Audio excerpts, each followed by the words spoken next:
Hi hello അസ്സലാമു അലൈക്കും. അപ്പോൾ എല്ലാവർക്കും സുഖമാണെന്ന് വിചാരിക്കുന്നു. അൽഹംദുലില്ലാ ഞങ്ങളും സുഖമായിരിക്കുന്നു. ഇപ്പോൾ ഒരുപാട് നാളായി വീഡിയോസൊന്നും ഇടാൻ വേണ്ടി പറ്റിയിട്ടുണ്ടായിരുന്നില്ല. കുറച്ച് ബിസി ആയിരുന്നു. ഉംറയ്ക്ക് പോകാൻ പ്ലാൻ ചെയ്തിട്ടുണ്ടായിരുന്നു. അപ്പോൾ പെട്ടെന്ന് ഉംറയൊക്കെ ചെയ്ത് അൽഹംദുലില്ലാ തിരിച്ചെത്തി. അപ്പോൾ അതുകൊണ്ടൊക്കെയാണ് വീഡിയോസ് ഇടാൻ വേണ്ടി പറ്റാത്തത്. അപ്പോൾ ഞാൻ ഇന്ന് കാണിക്കുന്നത് പൊട്ടറ്റോൻ്റെ ഒരു റെസിപ്പിയാണ് കാണിക്കുന്നത്. അത് ചപ്പാത്തിൻ്റെ കൂടെയും അതുപോലെ റൈസിൻ്റെ കൂടെയൊക്കെ കഴിക്കാൻ പറ്റുന്ന നല്ല ടേസ്റ്റി ആയിട്ടുള്ള റെസിപ്പിയാണ് കാണിക്കുന്നത്. അപ്പോൾ ഇങ്ങനെ ഉണ്ടാക്കി കൊടുത്തപ്പോൾ കുട്ടികൾക്കൊക്കെ നല്ലോണം ഇഷ്ടമായിട്ടുണ്ടായിരുന്നു. അപ്പോൾ നമുക്ക് ടിഫിൻ ബോക്സ് ആയിട്ടൊക്കെ നമുക്ക് ഇത് കൊടുക്കുകയും ചെയ്യാം.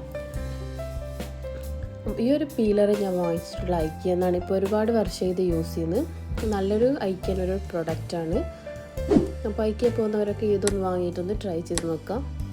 അപ്പോൾ ഉരുളക്കിഴങ്ങ് തൊലിയൊക്കെ കളഞ്ഞിട്ട് ആദ്യം തന്നെ എടുക്കാം. അപ്പോൾ ഞാൻ ഇവിടെ കുറച്ച് കൂടുതലായിട്ട് ചെയ്യുന്നുണ്ട്. കുട്ടികൾക്ക് രാവിലെ രാത്രി ഡിന്നറിനും എടുക്കുന്നുണ്ട്.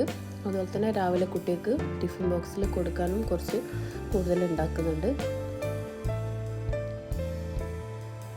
ഇത് തലേന്ന് ഉണ്ടാക്കി വെച്ചിട്ട് രാവിലെ നമുക്ക് ഇതുപോലെ തന്നെ കുട്ടികൾക്ക് സ്കൂളിൽ പോകുമ്പോൾ ചൂടാക്കിയിട്ട് കൊടുത്താലും മതി. അപ്പോൾ ആ രീതിയിലാണ് ഇപ്പോൾ ചെയ്യുന്നത്. അപ്പോൾ തൊലിയൊക്കെ കളഞ്ഞിട്ട് എല്ലാം എടുത്തിട്ടുണ്ട്. അതിനുശേഷം ചെറിയ പീസാക്കിയിട്ടാണ് കട്ട് ചെയ്തെടുക്കേണ്ടത്.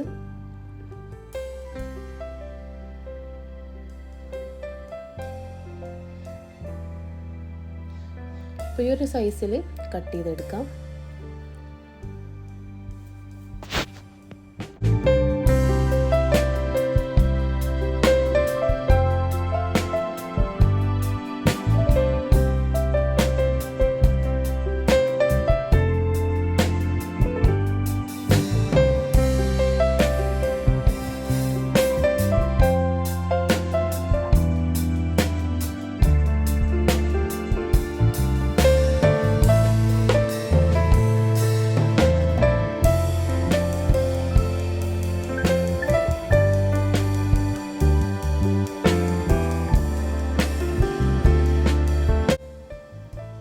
അപ്പോൾ എല്ലാം കൂടെ നല്ലോണം കട്ട് ചെയ്ത് എടുത്തിട്ടുണ്ട്. അതിന് ശേഷമാണ് കഴുകിയെടുക്കുന്നത്. ഒരു 4-5 പ്രാവശ്യം നല്ലോണം ഒന്ന് കഴുകിയെടുക്കാം. അതിന് ശേഷം കുക്കറിലിട്ട് വേവിച്ചെടുക്കുന്നുണ്ട്. കുറച്ച് ഉപ്പും കൂടെ ചേർത്തിട്ടുണ്ട്. കുക്കറിലല്ലെങ്കിൽ കുറച്ചും കൂടെ സാധാരണ ചെയ്യുന്നത് പോലെ ആ രീതിയിൽ വേവിച്ചെടുത്താൽ മതി. അപ്പോൾ കുക്കറിലാണെങ്കിൽ 2 വിസിൽ മാത്രം മതി. അപ്പോൾ അത് വന്നതിന് ശേഷം വെള്ളം ഊറ്റാൻ വേണ്ടിയിട്ട് വെച്ചിട്ടുണ്ട്. അപ്പോൾ ഇതിലേക്ക് 2.5 ഉള്ളി എടുക്കുന്നുണ്ട്. 2 പീസും ഹാഫും എടുത്തിട്ടുണ്ട്, മീഡിയം സൈസിലുള്ളത്. അപ്പോൾ അതിന് ശേഷം ഇത് നല്ലോണം ചോപ്പറിലിട്ടൊന്ന് ചോപ്പ് ചെയ്തെടുക്കണം. നല്ലോണം കട്ടി കുറഞ്ഞിട്ടാണ് കട്ട് ചെയ്തെടുക്കുമ്പോൾ ചെയ്യേണ്ടത്. അപ്പോൾ അതിലേക്ക് ഇഞ്ചി വെളുത്തുള്ളി കൂടെ ഇട്ട് കൊടുക്കുന്നുണ്ട്. അതും കൂടെ ഒന്ന് ചോപ്പ് ചെയ്തെടുക്കാം.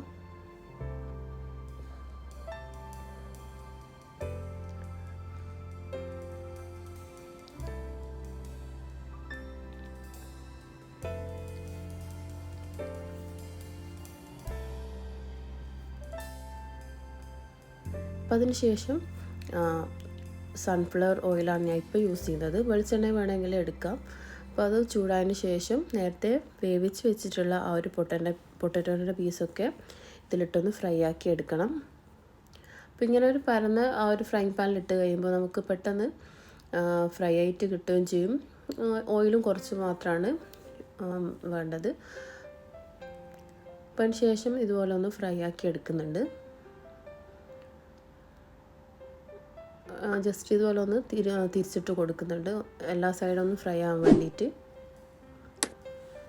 അതിനുശേഷം ഈ ഒരു രീതിയിലായി കഴിഞ്ഞാൽ ഇതൊന്ന് കോരി മാറ്റാം. അപ്പോൾ ഞാനിപ്പോൾ ആദ്യത്തെ ട്രിപ്പാണ് ഇട്ടിട്ടുള്ളത്. രണ്ടാമത്തെ ട്രിപ്പും കൂടെ ഇതിന് ശേഷം ഇട്ട് കൊടുക്കുന്നുണ്ട്.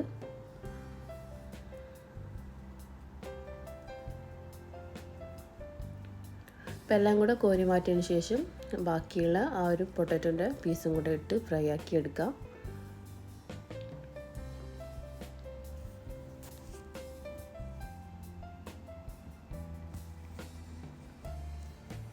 അപ്പോൾ ഇതും കൂടെ ഫ്രൈ ആയി വന്നിട്ടുണ്ട്. ഇതും കൂടെ ഒന്ന് കോരി മാറ്റുന്നുണ്ട്. വേണമെങ്കിൽ ഈ ഒരു ഫ്രൈ പാനിൽ തന്നെ ചെയ്യാം. ഓയിൽ കുറച്ച് മാറ്റി വെച്ചാൽ മതി. ഞാനിപ്പോൾ ഈ ഒരു ചീനച്ചട്ടിയിലാണ് ചെയ്യുന്നത്. അപ്പോൾ ആ ഒരു ഫ്രൈ ആക്കി എടുത്ത ആ ഒരു ഓയിൽ തന്നെ അതിലേക്ക് കുറച്ച് ഒഴിക്കുന്നുണ്ട്. അതിനുശേഷം അതിലേക്ക് ചെറിയ ജീരകം ഇട്ട് ഒന്ന് പൊട്ടിയതിന് ശേഷം നേരത്തെ കട്ട് ചെയ്ത് വെച്ചിട്ടുള്ള ആ ഒരു ഉള്ളി, വെളുത്തുള്ളി, ഇഞ്ചിയുടെ മിക്സ് ഇതിലേക്ക് ഇട്ട് കൊടുക്കാം. അതിനുശേഷം ഉള്ളി നല്ലോണം വാടിയിട്ട് വരണം. അപ്പോൾ അതിലേക്ക് കുറച്ച് ഉപ്പ് കൂടെ ചേർക്കാം. ഉപ്പ് ചേർത്ത് കഴിഞ്ഞാൽ പെട്ടെന്ന് ഉള്ളി വാടിക്കിട്ടുകയും ചെയ്യും. അപ്പോൾ അത് മാത്രമല്ല, ഇതുപോലെ അടച്ച് വെച്ച് കഴിഞ്ഞാൽ ഒന്നുകൂടെ സ്പീഡായിട്ട് ഉള്ളി വാടിക്കിട്ടും. അപ്പോൾ കുറച്ചും കൂടെ വാടാനുണ്ട്.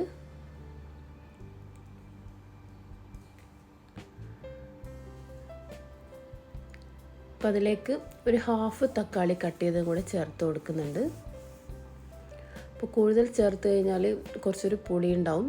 അപ്പോൾ ഇത് കുറച്ചൊരു പുളിയുള്ള തക്കാളി ആയതുകൊണ്ടാണ് ഞാൻ ഹാഫ് മാത്രമാണ് ചേർത്ത് കൊടുക്കുന്നത്. അതിനുശേഷം ഒന്ന് അടച്ച് വെച്ചാൽ തക്കാളി പെട്ടെന്ന് തന്നെ ഉടഞ്ഞ് കിട്ടിക്കോളും. അതിനുശേഷം നല്ലോണം ഇതുപോലെ ഒന്നുകൂടെ ഒന്ന് മിക്സാക്കി എടുക്കുന്നുണ്ട്. അതിനുശേഷമാണ് പൊടികളൊക്കെ ചേർക്കുന്നത്. കുറച്ച് മല്ലിപ്പൊടി, കുറച്ച് മഞ്ഞൾപ്പൊടി, കുറച്ച് മുളക് പൊടി, പിന്നെ അതിൽ കുറച്ചധികമായിട്ട് ഗരം മസാല എടുത്തിട്ടുണ്ട്. എല്ലാം കുറച്ച് കുറച്ചാണ് ചേർക്കുന്നത്. അപ്പോൾ അതിലേക്ക് പച്ചമുളകും കൂടെ ചേർക്കാം. എരിവിനനുസരിച്ച് നിങ്ങൾക്ക് ചേർത്ത് കൊടുക്കാം. അതിനുശേഷം ആ ഒരു പച്ചമണം മാറുന്നവരെ നല്ലോണം ഒന്ന് മിക്സാക്കി എടുക്കുക. അപ്പോൾ ഇപ്പോഴാണ് ഗരം മസാല ചേർക്കുന്നത്.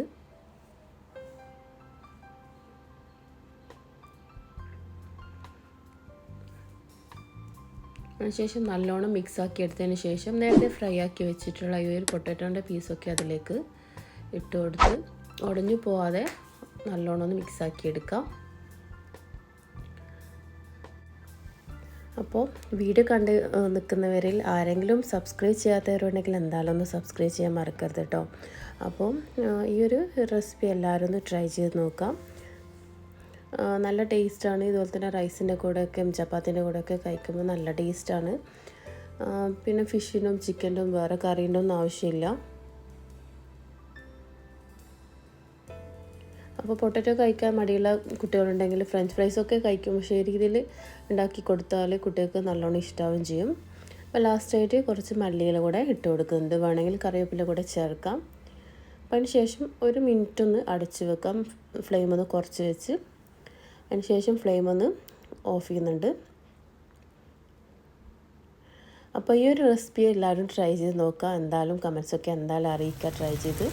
അപ്പോൾ വീഡിയോ എന്തായാലും ഫ്രണ്ട്സിനൊക്കെ ഒന്ന് ഷെയർ ചെയ്ത് കൊടുക്കുക. അപ്പോൾ ഇൻഷാ അല്ലാഹ് നല്ലൊരു വീഡിയോ ആയിട്ട് കാണാം. Thanks for watching.